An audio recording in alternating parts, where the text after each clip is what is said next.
Part 2, Eyes of Evil. Produced by Black Bottom James at BKK Productions. Theme: Jesus is real.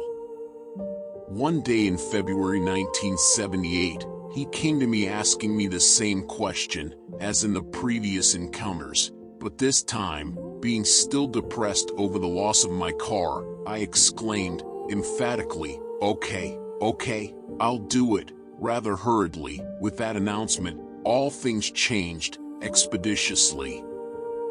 I knew I was headed for heaven, as someone exclaimed to me. The feeling was electric and unforgettable. As I reminisce on those occurrences, Jesus has been fervently watching over me, ensuring I was ready when this satanic force entered my life, in its attempt in causing distress and disorder. When living and traveling in these selected around the world, I knew something was not quite right in my relationship with Rhoda, yet the thought was so far-fetched, it was ignored but not forgotten. Upon moving to Vermont in 2010, we were supposedly renting a house, but during the first month, Rhoda changed her mind and remained in Georgia. Soon after I moved to Vermont, she went back home to California for another visit, but this time she was evasive and ambiguous regarding her return. I was continually purchasing tickets, with her continually missing the flight dates and not returning to Georgia. Finally, I grew weary of buying tickets and advised there will be no more tickets if she was not on this next flight to Georgia, then stay in California. She was on the next flight.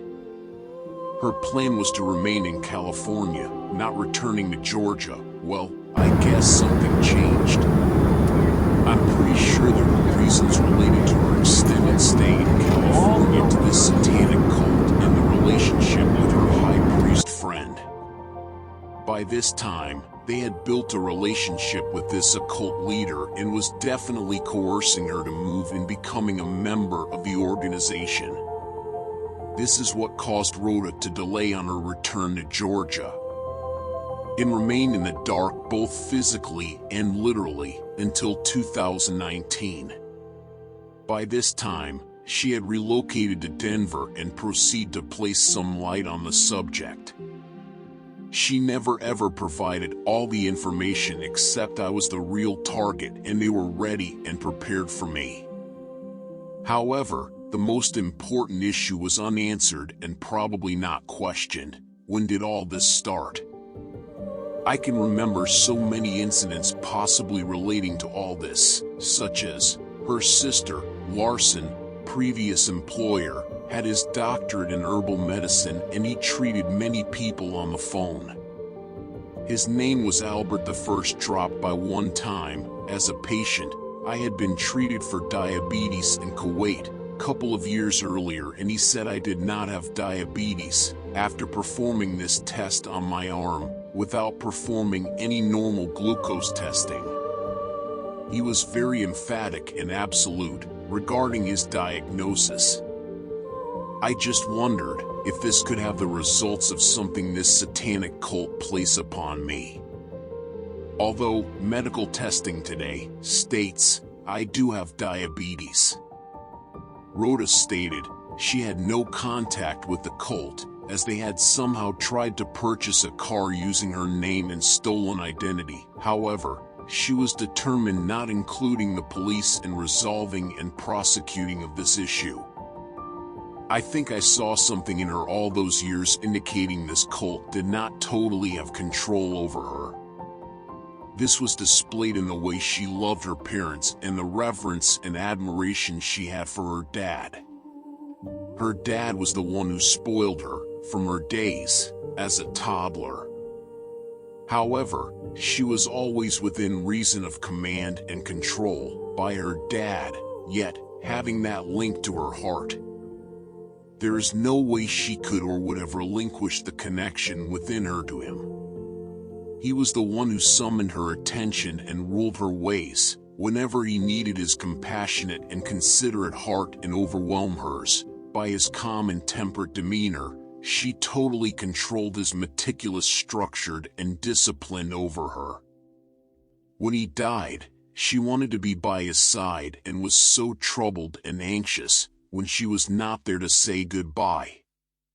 Rhoda and I decided to end the relationship in 2014, which was the last time I saw her, yet we talked for maybe 2017 through 2020 regarding reconciliation, but nothing ever happened. Those days between 2014 and 2020 were not easy. There were many times I knew there was a spiritual threat, as there was a continuation of the same depressing dreams of days in the USAF.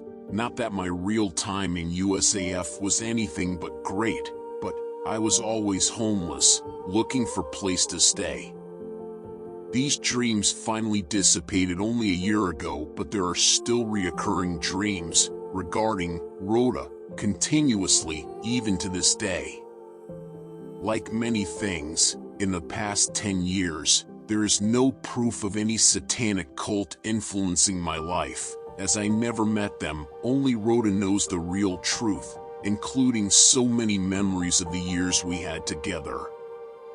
I shared many losses occurring during those sometimes long employment periods, my eroded savings account, the loss of 2 homes, yet these occurrences were possible unemployment flukes or just coincidental events of a profession career weaving and meandering through corporate America with a long rope around my neck.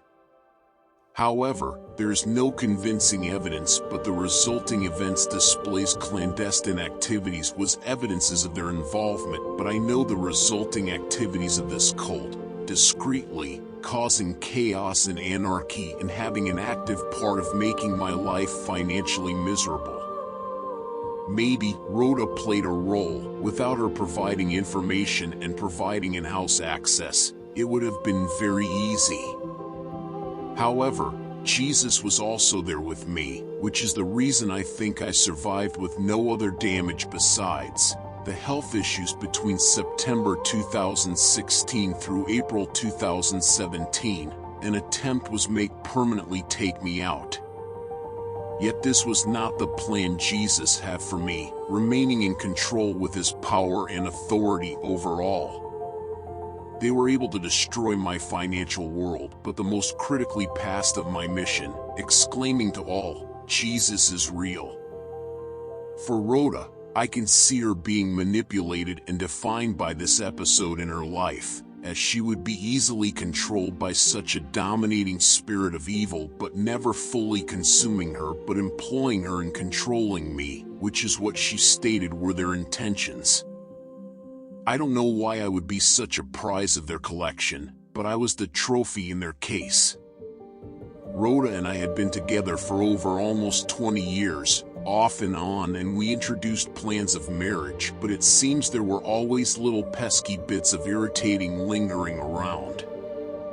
There was never really a plan to include an in-depth review of our time together, but just missed opportunities.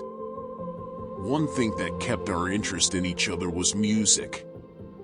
It had such an impact, causation or influence on your emotions, it becomes undeniable and irrefutable. This song, Rapped by Sting, popped up on Facebook, changing my entire perspective of this subject.